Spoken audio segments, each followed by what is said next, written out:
DFTV Tunda Juhudi. Yes.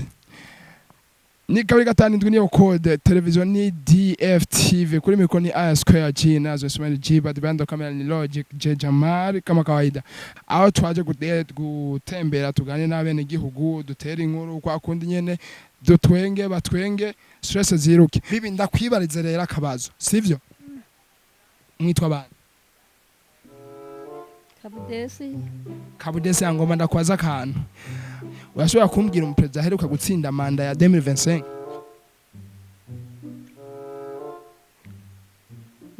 Ndayishimiye. Mwitwa Mwitwa bana?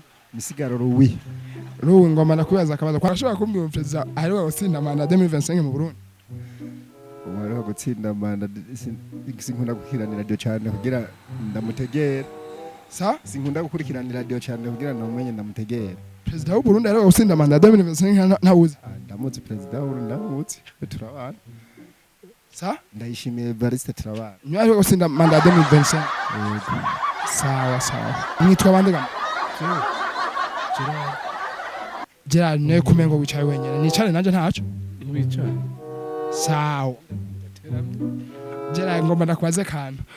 Gerard ashobora kumbwira umuperezida aheruka gutsinda manda mu Burundi ya 2025? Umuperezida. Wala undamenye.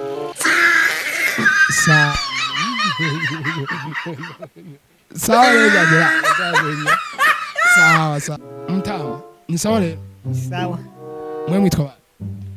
Pascal Ndayisenga. Pascal ngoma nkwibariza akaba. Pascal urashobora kumbwira umuperezida aheruka gutsinda manda ya 2025? Oya nawe ntushobora kumenya basi. Perezida w'u Burundi? Oya yatinze icyo gihe. Nawe ntushobora kumenya manda cyane uyu buheruka. Y'ibihumbi 2025?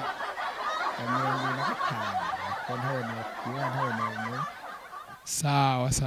Umeze neza? Yego. Shaka wicaye wenyine. Ndateramye. Sawa mwitwa bana? Witwa Melchior. Melchior. Urashobora kumbwira umuperezida mu Burundi aheruka gutsinda manda ya 2025? Mzee basi ndashimiye. Sawa. Melchior yambwiye ko ari Evariste ndashimiye. Ni sawa? Abari bari kwadukurikira batubone nabo. Reka je mpagarara. Uvuye ku isoko? Oya. Ni sawa no? Yego. Mwe mwitwa bana? Anita ngoma ndakwibaza akabazo. Urashobora kumbwira perezida w'u Burundi aheruka gutsinda manda ya 2025?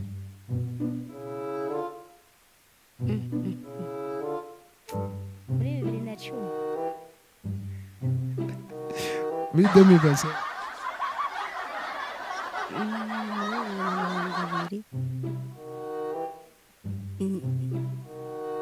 Ni general?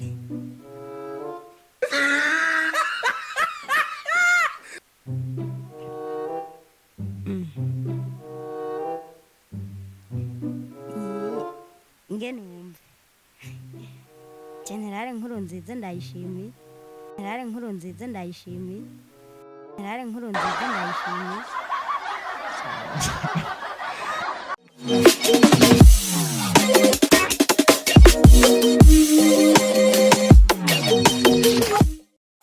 DFTV Tunda Juhudi.